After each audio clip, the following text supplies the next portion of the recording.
Aujourd'hui, je vais vous faire la démonstration de ma méthode pour tricoter des chaussettes tubulaires avec un talon et orteil à rang raccourci et une bande de côte. Le tout fait sur une machine à tricoter à double fonture, donc une machine à tricoter munie d'un côteleur. Merci d'être indulgent pour l'aspect technique de la vidéo. J'en suis un peu à mes débuts. Quand je me suis procuré mon côteleur, j'ai ouvert le manuel d'instructions puis j'ai été surprise de découvrir des instructions pour le tricot circulaire. Mon premier réflexe, ça a été d'essayer de faire des tubes avec ma laine à chaussettes pour après ça ajouter à la main des côtes, le talon, les orteils. J'ai réussi aussi en faisant ça à expérimenter avec l'échantillon pour essayer de trouver une tension qui permettait d'imiter le tricot que j'obtiens quand je tricote à la main avec des aiguilles de 2,25 mm, ce qui est ce que je prends pour mes chaussettes habituellement. Mes préférences, c'est vraiment d'avoir un tissu qui est assez dense pour que les chaussettes soient plus durables. Voici un premier exemple que j'ai fait à la machine. À première vue, il n'y a peut-être pas de différences qui sont très facilement perceptibles, mais ici, une des différences, c'est que la bande de côte va être tricotée à plat si on veut les faire sur la machine. À ce moment-là, ça implique une petite couture de type mattress stitch. Le talon qu'on va faire, ça va être un talon à raccourci, symétrique. Puis, il y a moyen d'ajuster un petit peu la profondeur du talon si la personne a les pieds assez hauts. Les orteils sont aussi faits avec la même technique, c'est tout à fait pareil, des rangs raccourcis. La différence avec le tricot à la main, c'est l'endroit où on va faire la couture Kitchener à la fin ou le grafting. Celui-ci se fait sur le dessus de l'orteil. On le voit légèrement sur cette paire-là, mais la suivante ici, c'est invisible. Quand c'est bien fait, ça devrait être un genre de couture invisible. Ça imite les mailles du tricot. Le grafting, c'est quand même une technique qui est présente lorsqu'on tricote des chaussettes vers le bas à la main. On les fait simplement à un endroit différent, donc au bout de l'orteil. On commence par monter les côtes sur une bande d'ancrage de laine provisoire. Ça va être retiré à la fin, ça fait une plus belle finition. On doit d'abord monter 2 mailles supplémentaires par rapport à la circonférence qu'on veut sur notre bas, parce que ces 2 mailles-là vont être perdues dans la couture des côtes. J'ai fait ici une aiguille sur 2, là je les ai mises en action, puis là je vais aller chercher la 35e à droite comme ça, pour sur mon côteleur, monter une aiguille sur 2 aussi. Donc là, j'ai vraiment toutes les aiguilles entre moins 35 et 35 qui sont en fonction. Je vais passer le chariot juste pour voir si tout est correct puis que ça passe bien. On va commencer avec la tension qui va être la tension des côtes. Donc, disons ici, je vais les faire à 3 et 2 picots. Donc, 3, 1, 2. J'enfile ma laine provisoire. Puis, je vais aller prendre une petite pince ici pour faire un petit poids au bout du fil qui a été installé là. Et je vais aller insérer mon peigne de montage dans mon zigzag. Pour des côtes, on met beaucoup de poids. Je vais mettre 2 grands poids. Puis là, je vais simplement faire environ 7-8 rangs de côtes normales.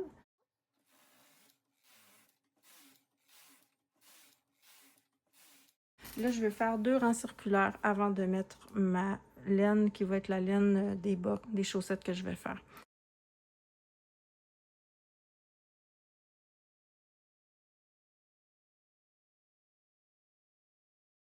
Donc, je peux couper le fil ici. Je vais prendre mon fil de mon ouvrage. On se garde un bon pied de fil excédentaire là, pour la couture des côtes qui va se faire après que le bas soit terminé. Là, c'est bien important, quand on va faire notre premier zigzag, on fait comme si on montait des côtes normalement. Ça veut dire qu'on met la tension la plus élevée possible. Je la mets même dépasser le 0. Puis j'enlève les réglages tubulaires pour l'instant. Je vais faire un premier rang en zigzag. Sur le chariot, maintenant, je monte la tension à 1 sur les 2 fontures. Et là, je vais faire mes rangs circulaires pour mon ouvrage. Avec la Machine Brothers, je suis habituée de faire 3 rangs circulaires pour le début des montages des côtes, mais si vous êtes habitué avec 2 rangs, ça fonctionne aussi.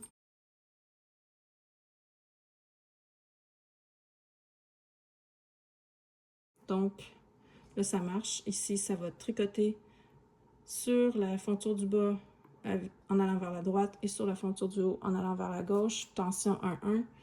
J'y vais, je fais 3 rangs.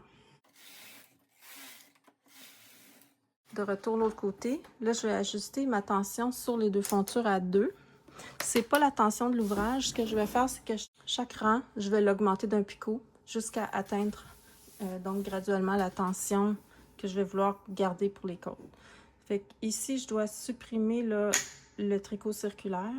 Fait que j'enlève ici les rangs, les réglages part.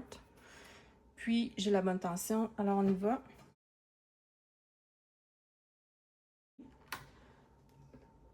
Je monte d'un picot. Là, j'ai oublié de mettre mon compteur de mailles, mais je viens de faire mon premier rang là, de mes côtes.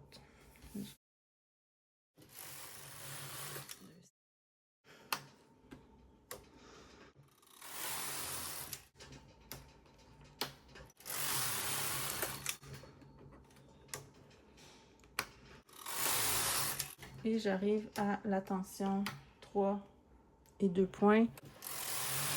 Ça va être ma tension pour mes côtes. On se rend à 28 rangs sur le compteur. Si vous voulez faire plus de côtes, ça peut être un peu plus facile pour la première paire de bas que vous allez faire. Les mailles vont devoir être transférées sur la fonture principale.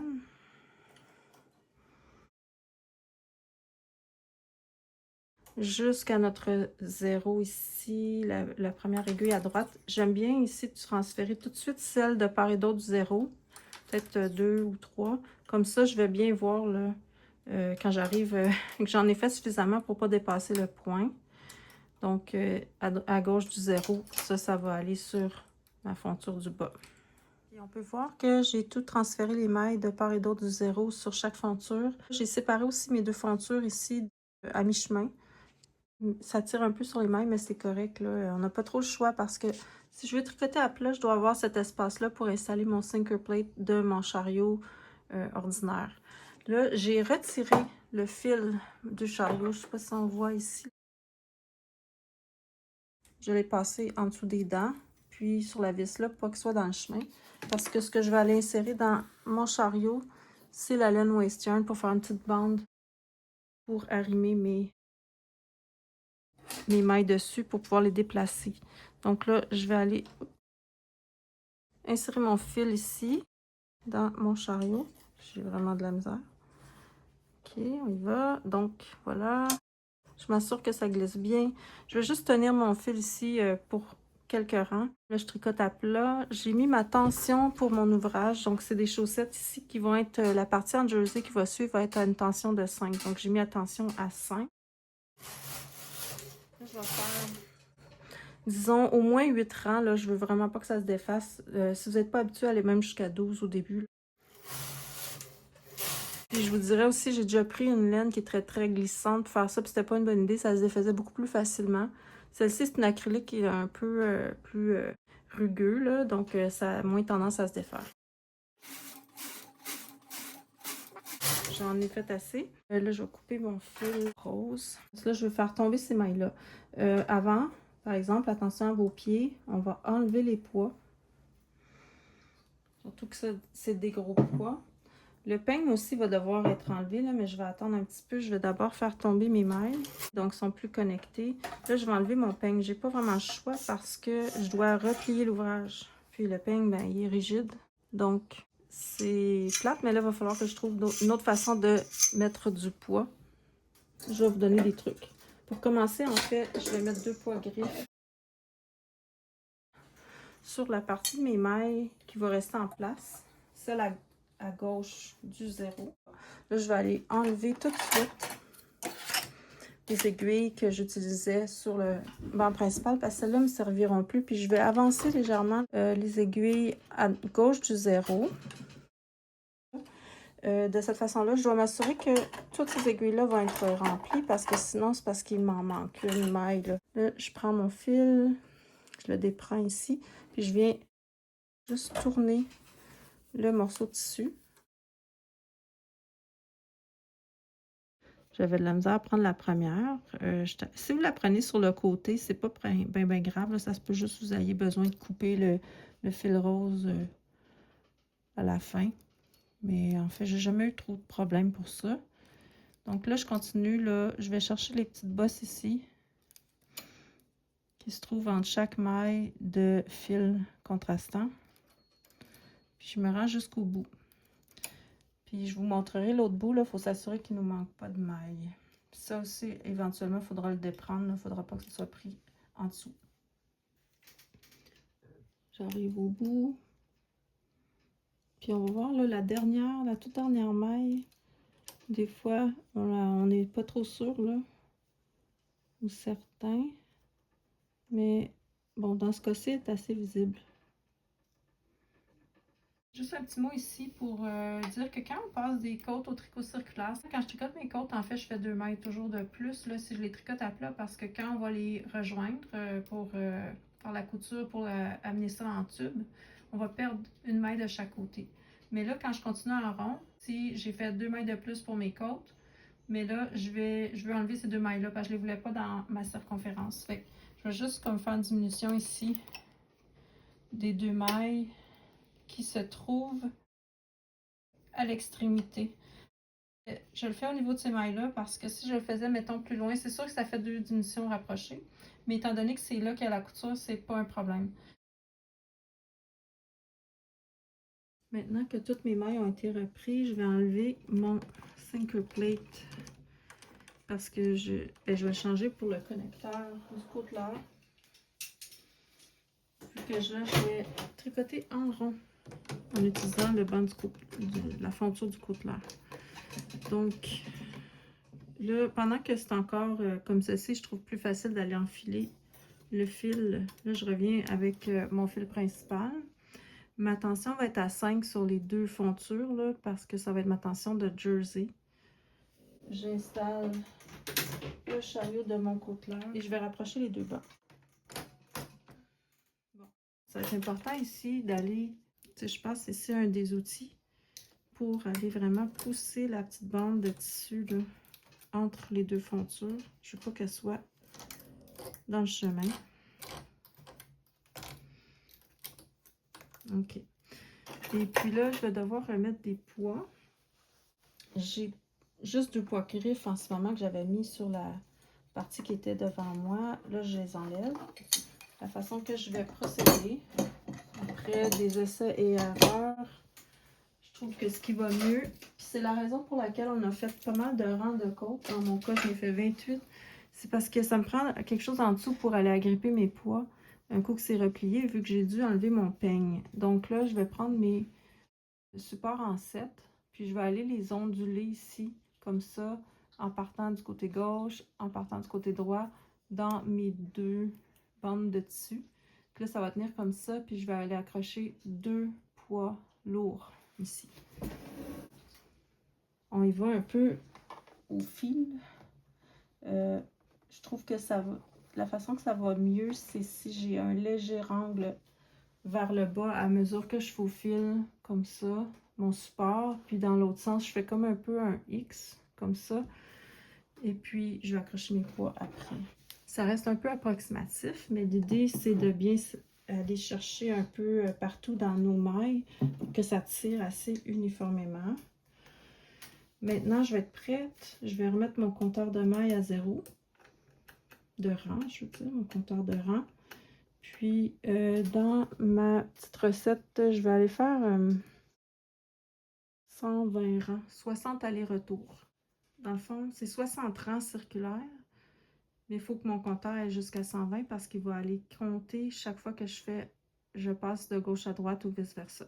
Là, mon fil est connecté sur les mailles qui sont sur la fonture principale. Donc, je vais vouloir commencer en allant vers la droite et en tricotant sur le côteleur. Donc, ça, c'est correct, c'est engagé.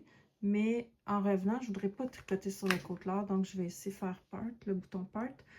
Sur mon chariot du haut, je dois sauter les mailles en allant vers la droite. Donc, j'appuie le bouton part qui est le plus à droite et ça va tricoter les mailles de la fonture principale en revenant vers la gauche. Je vais juste montrer un petit peu le tricot quand on tricote en rond.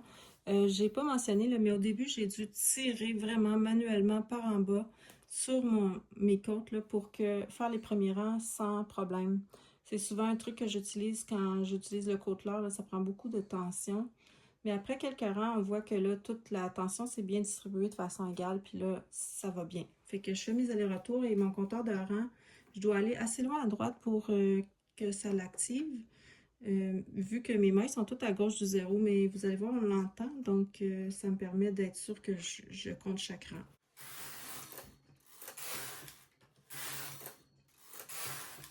OK, on continue comme ça. On surveille aussi, mais si la tension est assez élevée, il ne devrait pas avoir de problème. On sera comme ça jusqu'au talon. Moi, je vais faire 120 rangs sur le compteur, ce qui veut dire 60 allers-retours, donc 60 rangs circulaires. Je vais faire le talon. Là, c'est l'endroit où est-ce que si vous ne voulez pas déranger une séquence comme ça sur le dessus de votre bas, parce que votre laine a un patron, là, disons, de couleur, on pourrait aller changer le fil. Donc, il faudrait couper le fil.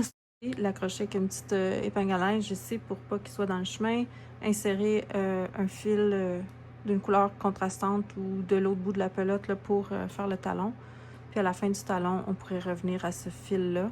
Il manquerait un tout petit bout là, à cause qu'on a coupé, mais c'est vraiment minime. Ça fait moins une grosse différence, là, une grosse interruption de la répétition que ce qu'on voit ici. Ce qu'on voit ici, c'est que j'ai juste pas changé le fil. J'ai été paresseuse, puis ben ça fait ce que ça fait.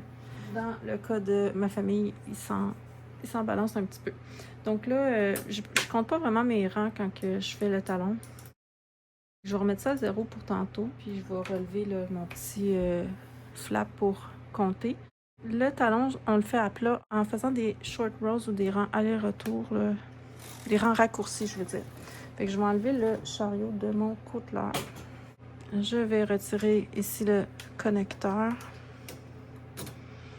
Moi, je vais continuer avec le même fil, donc je ne l'ai pas coupé.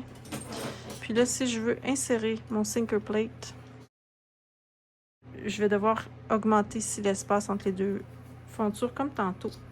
Je vais enlever un des poids aussi en bas de mon bas, là, parce que quand on tricote à plat, on n'a pas besoin d'autant de tension.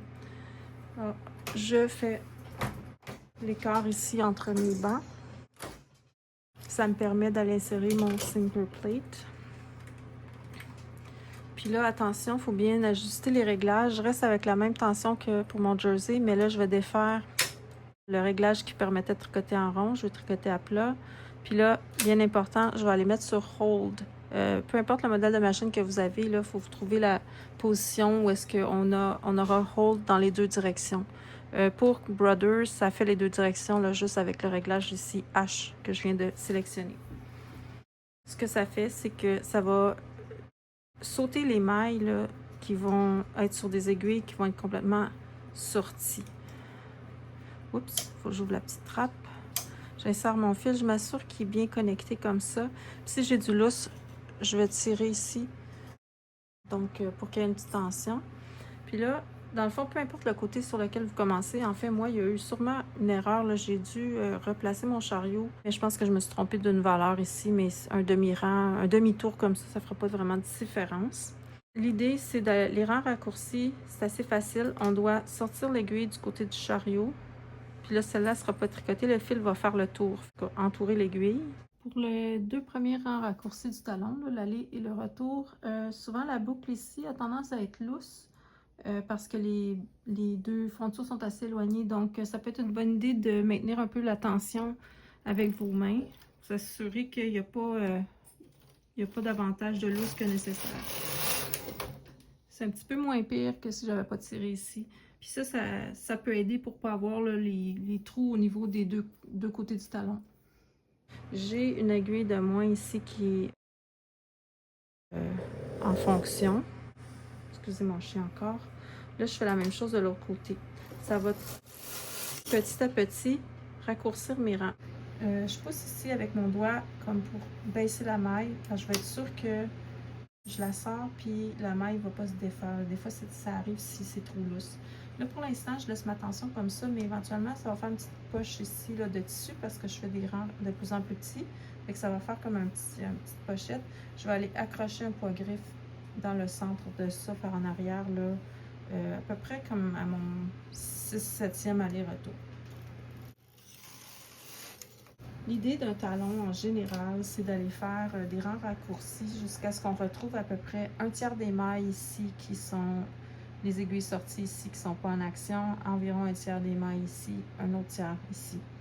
Donc, dans mon cas, je vais aller jusqu'à 12, 10, 12.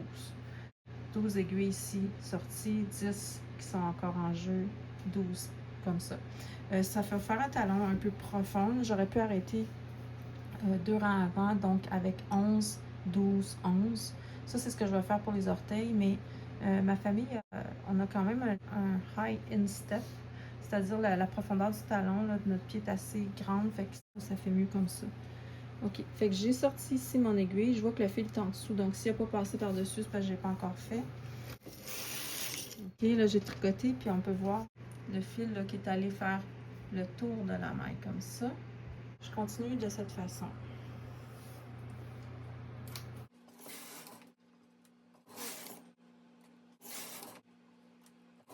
Tellement rapide de faire un talon comme ça par rapport à le tricoter à la main, je trouve ça fou. Ça commence à être un peu lousse, mais ça va encore. Mais je surveille ici là, que ça tricote bien mes mailles.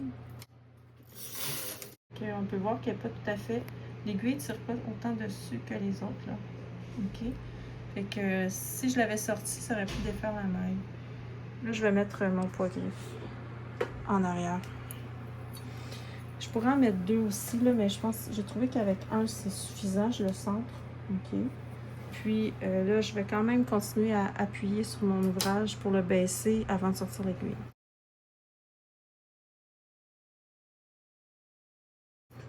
Je me rappelle que j'ai commencé de ce côté-là. Si je veux quelque chose de symétrique, il faudra que je termine les rangs raccourcis du même côté. Je vais juste compter là, 2, 4, 6, 8, 10, 11. 11e aller, retour. Là, encore, j'ai un petit peu de lousse. Là. Je vais monter mon poids-griffe. J'appuie ici sur le fond du talon. Puis là, je vais appuyer mon poids-griffe. Je vais faire 12 et 12. Bon, ça, c'est la moitié de mon talon. Maintenant, je veux recommencer à augmenter la grosseur des rangs. Toujours là, le réglage hold qui est appuyé. Je vais aller passer mon fil sous la première maille, comme ça. Il va passer en dessous, mais il passe par-dessus les suivantes. Puis il faut faire attention qu'on ne se prend pas dans les petites... les pegs ici, là, qu'on appelle en anglais, les pointes. OK? Fait que ça passe en dessous de cette aiguille-là. Puis là, je vais la pousser pour qu'elle soit en position de travail. Quand on est à hold, à partir de cette distance-là, là, ça va permettre de rendre les aiguilles actives. Faut pas que je la pousse jusqu'au bout parce que sinon je vais perdre mes mailles. Quand je reviens, cette maille-là maintenant est en action et tricotée. Fait que encore, je baisse en dessous. Je fais ça du côté du chariot. Je vais aller passer le fil sous la première aiguille et par-dessus toutes les autres. Puis là, faut pas que j'oublie, je remets mon aiguille en action. Fait que là, je me trouve à augmenter la taille des rangs d'une maille à chaque fois. Et je fais ça du côté où se trouve le chariot. Je vais faire ça jusqu'à temps que toutes mes aiguilles soient remises en action.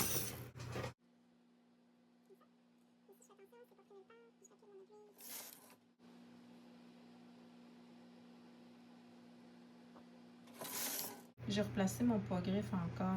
Il faut travailler ici de façon à avoir toujours une certaine tension sur nos mailles. Vers la fin, je vais en mettre un de chaque côté.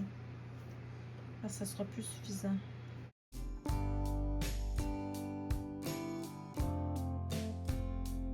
Là, je vais mettre 2 poids-griffes. Ça commençait à être lousse un petit peu. OK, comme ça. J'en ai pas au milieu, mais je vais comme un peu tirer là, par en bas. Ça devrait être correct. On va surveiller les mailles ici. Quand même, là, pour être sûr qu'elles tricotent. Il n'y a pas de problème. Puis plus ça descend, plus ça va tirer égal. C'est les dernières aiguilles. La dernière. dernière. Et mon talon est terminé. J'enlève le hold. Puis là, je vais vouloir recommencer le tricot circulaire. Donc, il y a quelques étapes. La première chose, c'est que je vais enlever mon chariot. Ben, pas mon chariot, mon single plate ordinaire. Remplacé par le connecteur du chariot du côteleur. Je vais passer mon fil tout de suite dedans. C'est plus facile avant de mettre le chariot du côteleur. Comme ça. Entre le talon puis la reprise là, du tricot circulaire pour le pied, j'ai oublié de vous montrer avec la chaussette précédente comment croiser les fils ici pour qu'il y ait le moins possible un trou sur les côtés du talon. Donc, c'est pas le même fil ici que j'utilise parce que c'est pas la même paire de chaussettes. Ici, ce que je vais faire, c'est que je vais prendre vous voyez un peu la boucle ici. Il y a comme un, dans le fond, ça c'était le wrap and turn, si je me trompe pas, là, qu'il y avait au niveau de notre première aiguille. Je m'en vais par le côté extérieur. Je vais aller croiser le fil, puis le superposer ici à ma maille de l'extrémité gauche. Puis, je vais prendre ensuite, je vais aller à côté ici chercher le fil. Puis, de la même façon, je le prends par l'extérieur, je tourne en direction, excusez, là, la caméra bouge un peu, de mon aiguille. Puis, je le rabats dessus. Vous voyez ici, ça vient fermer un peu le trou. Je fais la même chose de l'autre côté, puis là, je vais pouvoir reprendre le tricot circulaire. Là, je vais monter ma fonture pour les rapprocher. Là, ben, ça va faire un peu de lousse au niveau des aiguilles, des mailles, de l'extrémité. Fait que des fois, je les recule comme ça un petit peu. Mais c'est surtout au niveau de la tension qu'il va falloir aller vraiment tirer. Puis, les premiers tours, là j'ai un petit bout de fil un peu lousse qui n'est pas idéal. Là, je vais le tasser. Les premiers tours, je vais même tirer sur mes 2 poids griffes en faisant le mouvement avec le chariot. Là, mon fil il est sur la fonture du haut. Donc, en revenant vers la gauche, je veux que ça tricote les mailles en bas. Donc, ça va être important que ce soit en action. Mais je voudrais pas que ça tricote sur la fonture en haut quand je reviens vers la gauche. Puis là, quand je vais vers la droite, je veux que ça tricote en haut, mais pas en bas. Donc, cela, je lève. OK, donc comme j'ai dit, là, je vérifie, mes tensions sont à 5 sur les deux, ça va, je peux commencer à tricoter en rond. Je vais actionner mon flap pour compter les rangs. Dans mon cas ici, je vais faire, je vais me rendre au compteur à 118. Ça, c'est pour le taille de soulier 8 pour homme. Ce que je vous suggère, c'est de commencer par faire des tubes pour vous pratiquer, puis ça va vous permettre d'avoir un échantillon. Et à partir de là, vous allez voir des patrons en ligne. Il y en a des tonnes qui sont gratuits, qui vont vous donner des chiffres pour obtenir avec un certain échantillon des grandeurs plus précises. Avec la tension de 5, seule chose, c'est au niveau des côtes. Là, je pense que la tension de 3 avec 2 picots, c'est peut-être mieux pour les côtes 2-2. Je vous montrerai dans une autre vidéo comment les partir, les côtes 2-2. Mais c'est parce qu'ici, je trouve que c'est un peu mou. Mais bon, ça va faire la job, comme on dit. Si je refaisais les côtes 1-1, je baisserais peut-être encore d'un picot. On y va.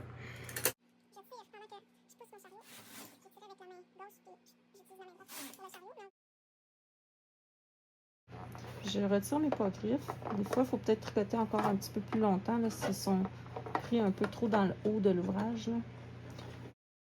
On veut replacer notre deuxième poids lourd, mais si je le mets en bas, mes mailles sur mon talon sont lousses puis ça va pas bien tricoter sur cette fonture ici. Dans mon cas, j'ai cet outil-là, ok, ils sont durs à trouver là, honnêtement. Je vais aller comme agripper ça dans les mailles du talon puis placer mon poids, mon gros poids ici, comme ça. OK? Si vous n'avez pas cet outil-là, vous pouvez utiliser ceux-ci, comme ça, avec 2 plus petits poids. Ou il y en a qui vont aller prendre les supports que j'avais mis en bas en forme de 7 puis les accoter ici entre les 2 fontures pour peser sur les mailles des côtés. Alors moi, je vais prendre cet outil. Je tire sur mon talon. Puis là, je viens chercher mes mailles. Je m'assure que je ne suis pas pris dans les fontures aussi, que ça pend bien.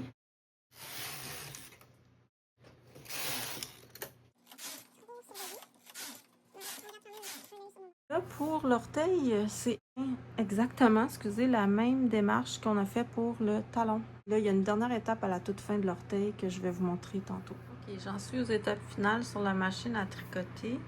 Là, j'ai fini mes rangs raccourcis pour mon orteil, mais je vais faire, après avoir tout fini mes rangs raccourcis, une dernière étape et un dernier rang qui va être circulaire. Ensuite, je vais mettre sur une bande de waste yarn pour terminer. Donc là, ce que je veux faire, c'est une diminution full fashion des creases sur chaque extrémité, donc en haut et en bas. Donc ça va enlever 4 mailles, ça va un petit peu refermer où est-ce qu'il va avoir la couture sur le dessus des bas. C'est une seule diminution d'une maille, je veux dire, mais on prend... Moi, je trouve ça beau là, quand on utilise ici l'outil triple. Mais ça pourrait très bien être, on fait juste tasser la maille de l'extrémité. Ça ferait la même chose. C'est quand même une diminution. On peut y aller pour plus simple, si vous préférez. Là, on va s'assurer que les mailles les aiguilles qui n'ont plus de mailles, elles sont vraiment retirées. Des fois, j'ai un peu plus de misère avec les diminutions sur le banc d'en bas. Je me méfie, j'ai déjà perdu mes mailles. Puis passer pas mal trop de temps à essayer de les récupérer. À la fin d'un bas, on n'a pas le goût de recommencer du début. Mais je ne veux pas manquer mon coup. Voilà. OK. Donc, mes 4 diminutions sont faites. Et là, la dernière chose, ça va être d'aller faire un croisement. Je vais aller prendre ici le fil juste avant ma dernière maille. Là. Donc, je prends ce fil-là par l'extérieur, je tourne mon aiguille, puis je viens le déposer sur l'aiguille du bas. Je vais tirer un peu. Ça tire, là, mais c'est bon. On veut fermer ici là, le trou, éviter qu'il y ait un trou. Là, je vais aller chercher le talon, comme on dit, de ma maille en dessous, tourner, puis l'amener sur mon aiguille du dessus. Et ça a vraiment été fermer le coin. Là, ça tire beaucoup, mais je vais rapprocher mes fontures tantôt. Il faudra que je m'assure que mes aiguilles ici aient une certaine tension pour pas que ça perde mes mailles. Je fais ça, la même chose de l'autre côté. Donc, on peut le revoir. Je vais prendre ici. Là, je ne sais jamais trop si je devrais prendre celle-là ou celle-là. Là, j'ai l'habitude plutôt d'aller pour ici. Mais honnêtement, le temps qu'on croise un petit peu nos fils, ça peut pas nuire. Mais des fois, je trouve quand même que j'ai besoin d'aller fermer à la main, mais c'est moins pire. C'est peut-être pas indispensable, là, ça c'est le perfectionnisme. Donc, voilà. Je vais remettre mon chariot pour tricoter circulaire, donc le chariot du côteleur. C'est-à-dire que je vais enlever celui-ci, le single plate, je l'enlève. Je remets mon connecteur. C'est ces étapes-là qui sont un petit peu tannantes là, quand on fait les chaussettes parce que on doit souvent modifier avec quel outil on travaille, mais il y a moyen de tricoter à plat sur ici, cet outil-là, mais c'est beaucoup plus risqué. Moi, je me donne pas le truc. Je prends pas le risque. Donc, je rapproche mes deux fontures. Mais vous voyez ici, je vais tirer sur mes aiguilles là, en m'assurant que je tiens bien mes mailles pour pas que... c'est ça, pour pas perdre de mailles. Je vais aller passer mon fil dans mon connecteur. Je remets mon chariot ici de mon côteleur. Ma tension est toujours à 5 de chaque côté. J'ai remis ici le mode normal, j'ai enlevé le hold. Puis là, je veux faire du tricot circulaire. Cette fois-ci, je suis du même côté, fait que mon réglage en bas est encore bon. C'est-à-dire, je vais tricoter sur la fonture en bas quand que je me déplace à gauche, mais pas vers la droite. Puis là, quand je vais revenir, je veux tricoter avec celui-ci, donc c'est à l'aller vers la gauche que je voudrais pas tricoter. Là, j'ai enfoncé le bouton de part. OK. Ce rang-là, comme j'ai travaillé, manipulé beaucoup les mailles des extrémités, il peut être un petit peu plus difficile. Là. On va espérer que ça se passe bien. Ce que je vais faire, c'est encore une fois tirer sur mon ouvrage, tirer sur mes poids griffes, puis tout le bas complètement. Ça s'est bien passé. OK. Fait que là, maintenant, je veux débarquer mon bas, ma chaussette de ma machine à tricoter. Donc là, je vais remettre ici un autre fil. Je vais prendre mon fil waste yarn. Fait que ce fil-là, je le coupe pas court là, parce que je vais vouloir faire du Kitchener Stitch, c'est-à-dire refermer mon orteil. Je me garde au moins 2 pieds.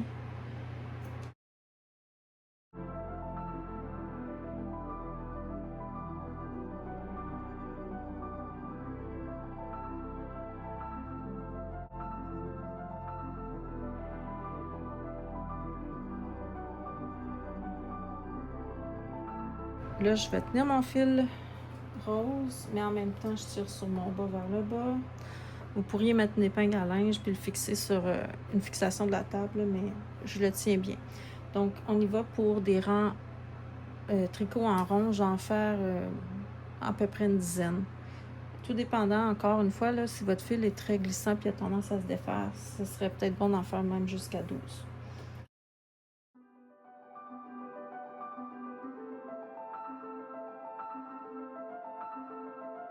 Quand je dis 12 rangs, c'est 12 allers-retours. J'enlève mes poids griffes. J'enlève mon gros poids qui est toujours en bas. Je peux retirer mes supports aussi. Puis là, je peux débarquer mon bas de là. Pour faire ça, je vais couper mon petit fil rose. J'en ai plus besoin. Puis le fait que le chariot va être vide, il n'y aura pas de fil dedans, parce que là, je vais descendre le fil rose, là, du coup, là. Bien, ça fait en sorte que si je tire un peu par en bas en passant le chariot, les mailles qui devraient être tricotées vont juste être lâchées. Fait que si je fais un aller-retour, je vais peut-être avoir tout débarqué mon bas, mais des fois, par expérience, il en reste un petit peu des mailles. On va voir. S'il reste quelques mailles, il ne faut pas trop tirer, parce qu'on ne veut pas défaire la bande. OK, on voit ce que je voulais dire. Là, ça m'arrive souvent. Donc, s'il vous reste quelques mailles comme ça, on garde une légère tension. On sort les aiguilles jusqu'au bout, puis on les ramène. Voilà. Puis, voici la chaussette. Quand même, ça fait un bel ouvrage. Ça fait un beau rendu. Puis, ici, ben, on va aller refermer avec la couture, ce que je vais montrer plus tard.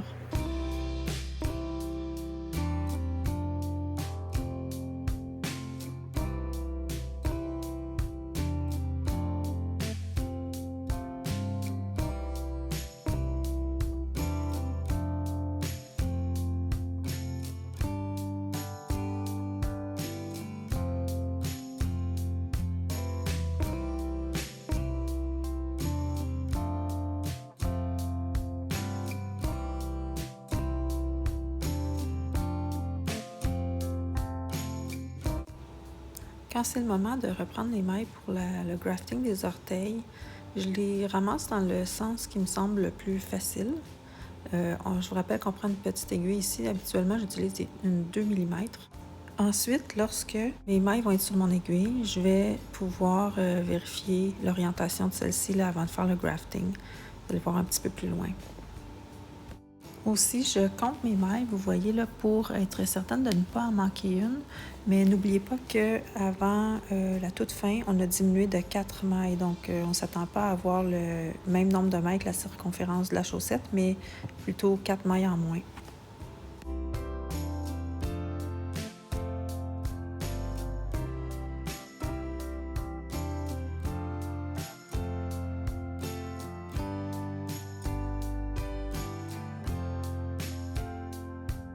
Un truc pour mes petites aiguilles comme ça, j'utilise au lieu des embouts traditionnels qui vont toujours tomber, je prends des petites sections de tubes. Maintenant, en passant l'aiguille partout, je vais réorienter mes mailles parce que j'ai constaté qu'elles étaient à l'envers.